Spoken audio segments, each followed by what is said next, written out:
안녕하세요. 한프로입니다. 드림자산관리 컨설팅에서 진행하고 있는 셀프 자산관리 양성 교과 과정을 안내하고 있는데요. 오늘은 저희 수강하시는 인원 중에 가장 큰 효과를 봤다라고 하신 분들을 골라봤습니다. 그분들의 과정을 이렇게 들여다보니까 20살부터 23살까지의 대학생들이 가장 크다라고 먼저 말씀해 주셨고요. 두 번째로는 내가 돈벌이를 이제 막 시작해서 6개월 정도 되신 분들, 사회 초년생이라고 하죠. 그 나이대에는 20대 초반이 될 수도 있고 30대 초반이 될 수도 있습니다. 어찌됐건 처음으로 내가 사회에서 돈을 벌거나 소득이 생겨나게 된 이후에 초창기의 분들이 가장 큰 효과를 봤다라고 말씀하셨고요. 세 번째로는 둘이 만나 하나가 되는 결혼을 통해서 신혼부부가 된 경우 각각의 자산을 어떻게 합해야 하나, 앞으로 어떻게 진행해야 되는 궁금증들을 많이 해소하셨다고 합니다. 네 번째는요, 40대 또는 30대, 50대 중에서 처음으로 내 집을 마련하고 싶으신 분들이세요. 그래서 내 집을 장만하려고 하는 시점에 자산 형성기에 있으신 분들이 도움이 크다라고 말씀 주셨고요. 마지막으로는 은퇴를 앞두신 분들 있죠. 1년, 2년 전에 계획하고 앞으로 내가 어떻게 살아야 할지, 매월 얼마씩 받아 써야 될지, 생활을 어디 가서 해야 될지 이런 궁금증이 있으신 분들이 도움이 크셨다라고 말씀 주고 계십니다. 그러면 이렇게 5가지 정도의 형태에 들어있으신 분들이 어떤 부분이 도움이 되셨을까? 그리고 이 부분이라면 비슷한 시점에 있으신 분들에게 이 케이스를 오픈해 드린다면 도움이 되지 않겠나라는 생각이 들어서 이 시간을 준비해 보았습니다. 대학생의 사례입니다. 제가 대학생의 부모님을 알게 되었어요. 부모님은 굉장히 근면성실하셔서 맞벌이 부부를 진행하고 계셨고요. 제가 고객님으로 모신 지는 15년 정도 되었습니다. 그때 당시에는 각자 위치에서 열심히 하셨고, 사모님의 경우에는 간호조무사 일로 시작하시다가 유아교사로도 진행을 하시고, 직업분들을 쉬지 않고 내가 할 수 있는 영역들로 계속적으로 돈을 벌고 계셨던 분이시고요. 남편분은 한 회사에 굉장히 무직하게 다니셨는데 그게 중소기업에서 중견기업으로까지 성장하고 있는 기업이었습니다. 그러던 중에 자녀가 2명이 있었는데 두 자녀 다 훌륭하게 성장을 했는데요. 첫째 자녀의 경우에 씀씀이가 생각보다 큰 거예요. 두 분이 굉장히 재테크를 잘 하시다 보니까 은퇴 전에도 꽤 많은 자산을 마련하게 되셨기 때문에 성인이 되는 시점에 5천만 원에서 7천만 원 정도를 증여하고자 하는 계획을 세우셨던 겁니다. 부모의 마음은 증여를 계획을 세웠지만 그 자금을 받아서 사용하는 사람의 경우에 아들을 믿지 못했던 거죠. 그 아들이 씀씀이가 조금 크고 본인이 버는 돈을 죄다 다 오히려 그보다 더 많이 사용하기 때문에 부모에게는 내가 정말 아껴서 잘 마련해서 주는 이 증여 자금이 그 아이에게 독이 될까 겁을 내고 계셨습니다. 그때 제가 그랬죠. 저희 교과 과정에 보내주세요. 그래서 저희 교과 과정에 들어오게 됐는데요. 그 자녀분의 경우에는 첫째 수업 시간, 일째 주 시간에 저희 마이너스 인생에 대해서 안내를 하게 되는데요. 그때 큰 충격을 받았다고 해요. 본인이 너무 그동안 부모님만 믿고 망나니로 살았나 이런 생각들이 들면서 자신 스스로에 대해서 재정적 점검에 들어가고 내가 이대로 가다가는 마이너스 인생이 날 수 있는 건가 보다 라는 생각 때문에 자산관리와 재테크 그리고 본인이 갖고 있던 그 전공 플러스 알파로 복수 전공을 하나 더 하면서 정말 그 경쟁력이 있는 사회인이 돼야 되겠다라고 말씀을 하셨다고 해요. 실제로 저희가 이제 2년 가까이 되어 가시는데요. 그 아드님의 경우에는 지금 자신이 모으는 자금 그리고 자신이 관리하는 자금이 부모로부터 물려받은 돈 5천만 원과 본인이 그동안 모은 돈 2천만 원, 그래서 7천만 원으로 자산을 운용하고 있고요. 미국 주식은 저보다 더 빠삭할 정도로 저에게 좋은 정보를 보내오고 있는 케이스입니다. 그리고 복수 전공을 하면서부터는 이 친구가 굉장히 자신감을 얻게 되면서부터 사회에 대하는 태도가 굉장히 많이 달라졌더라고요. 저는 이 케이스를 보면서 우리의 자녀들이 몰라서 과소비를 하는 거지 본인이 만약에 현실적 자각이 있는 사람이라면 누구든 이 자녀처럼 철이 든다라고 하죠. 철이 들면서 자신의 삶을 조금 더 짜임새 있게 살지 않을까 싶습니다. 이 친구는요, 지금 자그마한 목표가 있습니다. 아직 어린 나이이기 때문에 30살이 되려면 몇 년의 시간이 더 있거든요. 30살이 될 때 강남에 내가 입성을 하는, 부동산으로 입성을 하는 것을 꿈꾸고 있습니다. 그렇게 하려면 본인의 가지고 있는 재산뿐만 아니라 직장에 들어가거나 돈을 벌 수 있는 소득이 생기는 그 시기에 3년간을 본인이 모으기로 했습니다. 있습니다. 그렇게 모으게 되는 계획을 세워보니까요. 투자 수익과 모으는 것 그리고 그 시점이 되면 부모님이 조금 더 증여를 해주시기로 했거든요. 3억 5천에서 4억 정도에 되는 자금이 모일 걸로 예측이 되어집니다. 그래서 이 친구는요. 벌써부터 오피스텔이나 부동산 1.5룸이든 빌라든 이런 것들을 보고 공부하고 있어요. 이 친구가 공부하지 않고서 준비하지 않는 사람보다는 훨씬 먼저 갈 것이라고 생각합니다. 이게 바로 양성 교육 중에서 마이너스 인생에 대한 큰 깨달음을 얻어서 나타낸 결과이지 않겠나 싶습니다. 대학생들이요, 우리가 알고 있는 것보다 훨씬 알려만 준다면, 깨닫게만 해준다면 더 나은 재정적 자립을 빨리 하실 수가 있습니다. 대학생 사례였어요. 다음 사례는 사회 초년생 사례입니다. 이 친구의 경우에는 취직이 잘 되지 않았어요. 취직이 잘 되지 않아서 늦은 나이에 취직을 했습니다.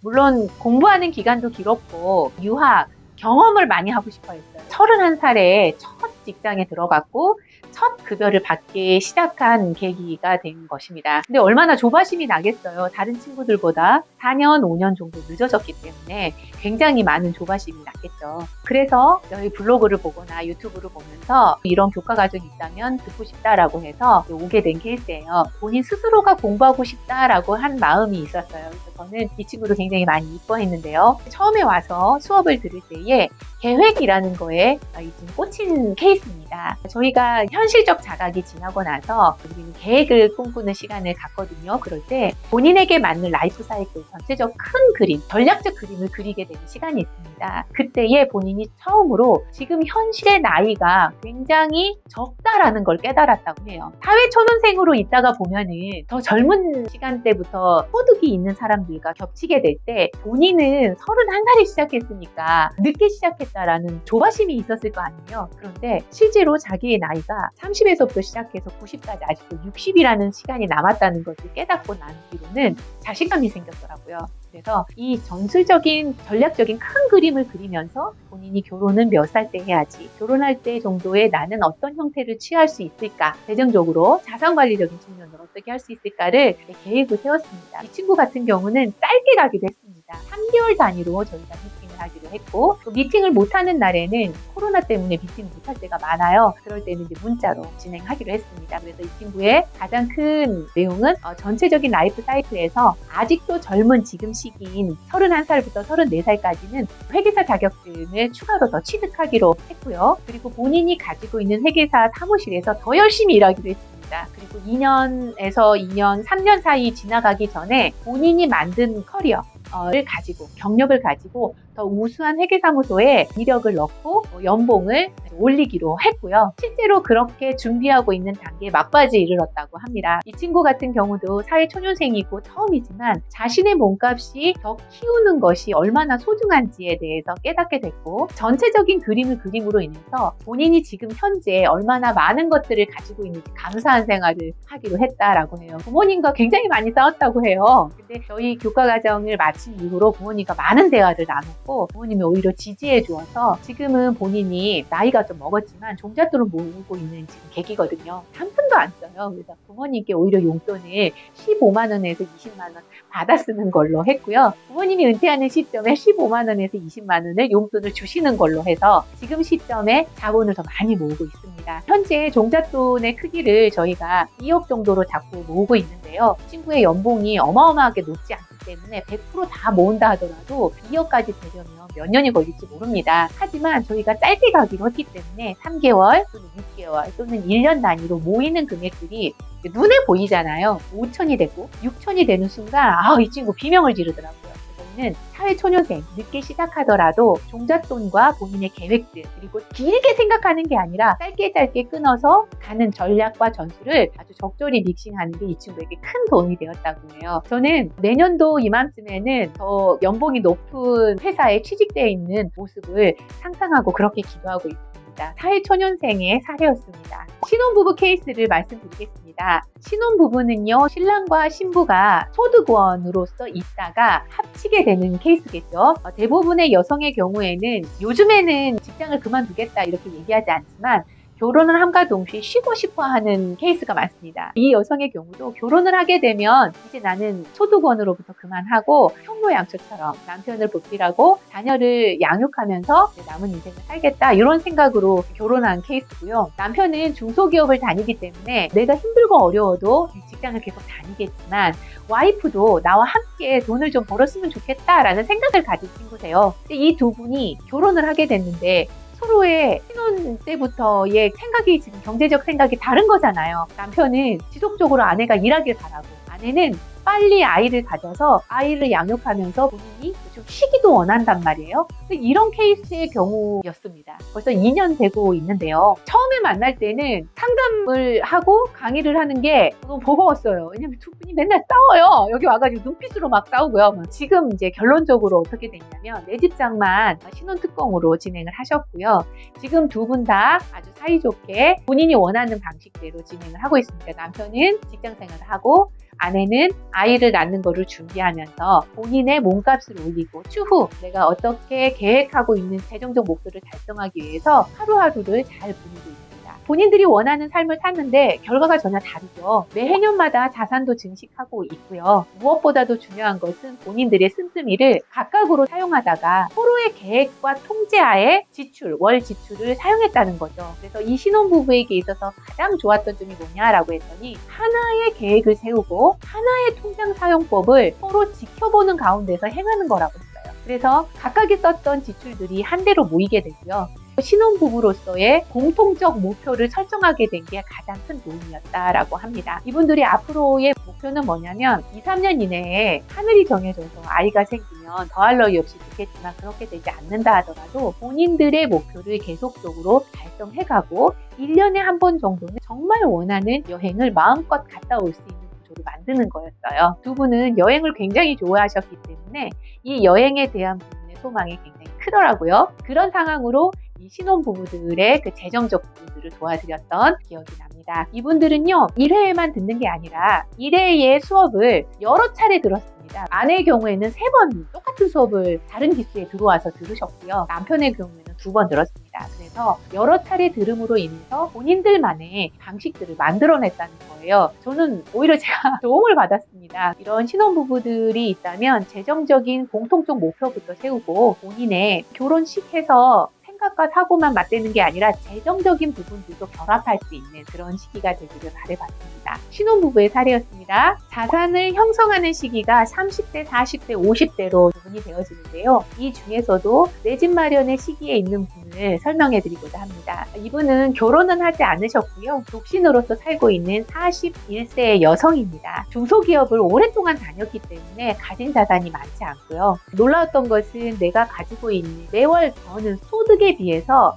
지출이 더 컸다는 거예요. 소득은 250만 원 정도 선인데 지출이 2배 가까이인 500만 원을 사용했다는 겁니다. 그러다 보니까 나이는 41세가 되었지만 실제로 통장의 잔고가 텅텅 비어있죠. 통장이 아니라 통장이라고 하더라고요. 본인이 40이 되던 어느 날 이렇게 살면 안 되는데 내가 이렇게 살면 인생의 마지막으로 가는 거 아닐까 이런 두려움에 사로잡히셔서 소개를 통해서 저희 교과 과정에 들어오신 케이스입니다. 이분의 경우에는요, 저희가 첫 주에 시작을 했던 마이너스 인생에 대해서 굉장히 통감을 했고요. 이렇게 돼서는 안 되겠다라는 결심을 했다고 해요. 그래서 실질적으로 교과 과정 이후에 저희에게 컨설팅 비용 계약서를 쓰면서 정식적으로 컨설팅을 1년 동안 이제 코칭을 받기 시작하신 분입니다. 이분은요, 제가 내린 결론은 버는 것보다 절대적으로 넘치게 쓰면 안 된다는 거예요. 그러면 이제 2가지가 있죠. 버는 것을 더 늘리시겠어요? 아니면 쓰는 것을 줄이시겠어요? 본인이 생각을 해보니까 버는 것을 늘리는 게 어렵다는 거예요. 그래서 쓰는 것을 줄이는 걸로 해보기로 했습니다. 저희가 수업이 끝나고 나서 지속적으로 케이스 오픈을 하고 개인적 상담을 진행을 하면서 지출을 줄일 수 있는 것을 아주 극도화시켰습니다. 그래서 제가 쓰던 요법을 말씀드렸었어요. 저도 과거에 씀씀이가 컸던 것을 줄일 때 효과적으로 했던 것은 하루에 15,000원으로 생활하기였어요. 저는 그때에도 큰아이가 있었고 집 살림을 하고 있음에도 불구하고 생활비 그리고 내가 쓰는 비용을 극도로 줄이는 것만이 답이었었어요. 버는 것보다 줄이는 게 더 빨랐거든요. 그래서 이 줄이는 거를 하루에 15,000원으로 쓴다는 게 아주 어마어마하게 어려운 일이었어요. 그래서 저는 저와의 약속을 지키기 위해서 저의 15,000원짜리 수첩을 만들었었습니다. 하루에 쓸 수 있는 돈 15,000원. 오늘 쓴 거 10,000원. 그러면 잔액 5,000원. 그 다음날 쓸 수 있는 거 그 당일에 주어진 15,000원과 어제의 5,000원. 그래서 20,000원. 오늘 쓴 거 18,000원. 이렇게 매일매일 내가 쓰고자 하는 돈, 어제 남았던 거 더 쓸 수도 있죠. 마이너스도 시작할 수 있잖아요. 그렇게 해서 제가 200만 원 넘던 저만의 개인 생활비, 사업비, 일 모든 것들을 30만 원 미만으로 극도로 줄인 겁니다. 첫 번째 달은 굉장히 힘들었는데요. 두 번째 달부터는 이 노트, 조그마한 수첩을 확 끝내는 게 너무 신나고 재밌고 짜릿하더라고요. 그 방법을 제가 안내해드렸습니다. 그래서 고객님은 출퇴근하는 출퇴근 비용, 뭐 버스를 타고 다닐 수도 있고 택시를 많이 탔더라고요. 택시 비용도 있을 수 있는데 더 일찍 일어나서 택시 타지 않고 되도록이면 뭐 걸어가기. 근데 이분 나중에 따르릉을 이용하셨어요. 따릉을 이용하시면서 100원밖에 교통비를 안 쓰시게 되더라고요. 도시락을 싸고 다니라고 했어요. 우리가 밥을 사 먹다 보면 지금 10,000원짜리도 글쎄 맛있는 게 있나요? 그래서 이 물가가 많이 올랐기 때문에 먹는 것을 극도로 줄이되 건강한 삶을 위해서 도시락을 싸자. 이렇게 얘기를 했고요. 매일매일 쓸 수 있는 가용 금액, 하루 사용 금액, 그리고 잔액을 저한테 카톡으로 매일 보내기라고 했습니다. 그래서 10시에는 보내는 겁니다. 한 달 동안 해내시는 분들은 제가 덜어봤습니다. 그런데 이분은 1년을 해냈습니다.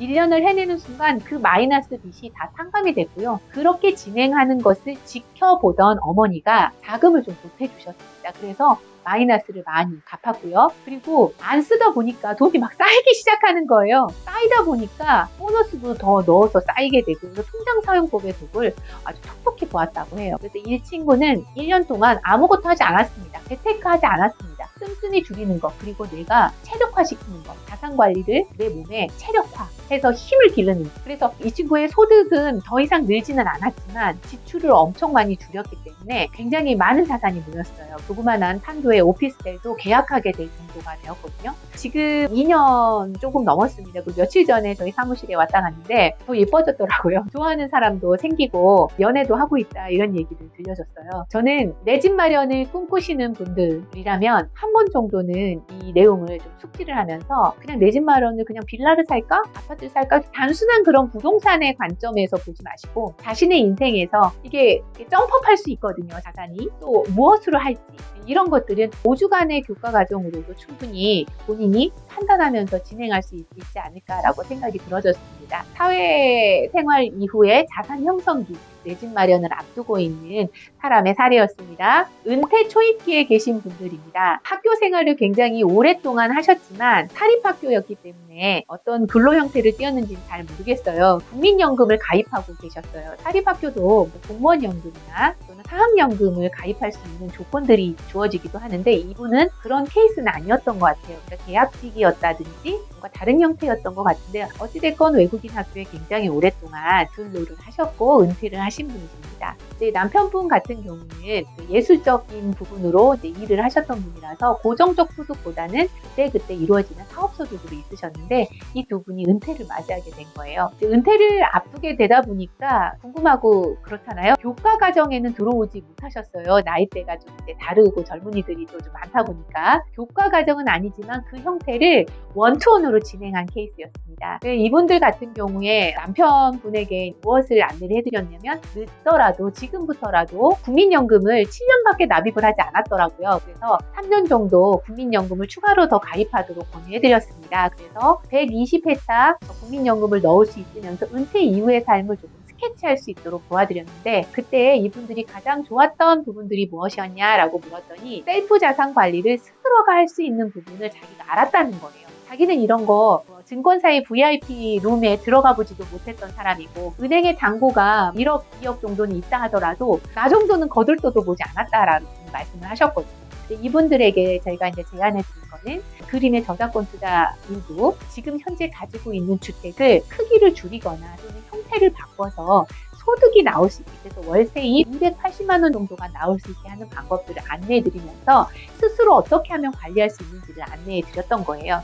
금융 투자 상품 하고 부동산 투자에 대한 부분을 안내해 드린 거죠. 그러니까 저희가 마지막 장면에 보면은 셀프 자산 관리할 수 있는 능력 배양 중에 2번, 3번에 대한 부분이거든요. 이분들의 결과가 뭐였냐면 보면은 예측 가능한 삶이 자기한테 주어지니까 매달 얼마 정도씩은 들어올 수 있겠네. 내가 90세까지 산다 해도 아직까지는 내 자산이 있을 수 있겠네 라는 생각들을 가지게 되니까 저희에게 자산관리 요청까지 또 다시 진행을 하셨고요. 자산관리 컨설팅 계약서를 쓰고 다시금 진행을 하고 있는 상황이고요. 지금은 부동산에 대한 부분들을 점검해서 부동산 재테크도 할 거는 하고 부족한 금융의 잔고를 조금 넣어놓기로 이제 얘기가 되어졌습니다. 우리 모두는 은퇴가 남의 나라 얘기, 좀 먼 나라 얘기처럼 들릴 수 있지만 누구든 다가올 수 있다는 거를 생각해야 돼요. 정말 우리는요, 은퇴가 뭐 60대, 70대에게 주어질 거라고 생각하잖아요. 아닙니다. 지금은 45세에도 은퇴할 수 있고요. 50세에도 은퇴할 수 있습니다. 그래서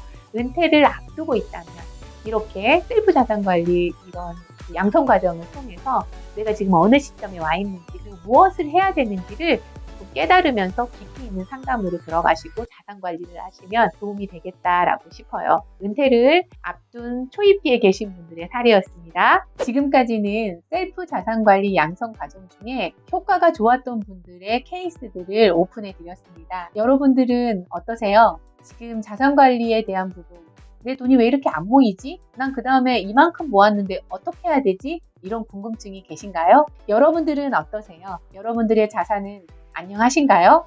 그 자산을 조금 더 안전되게 또 예측 가능하게 투자를 하고 싶고 관리를 하고 싶다면 저희 교과 과정에 문을 두드려 주세요.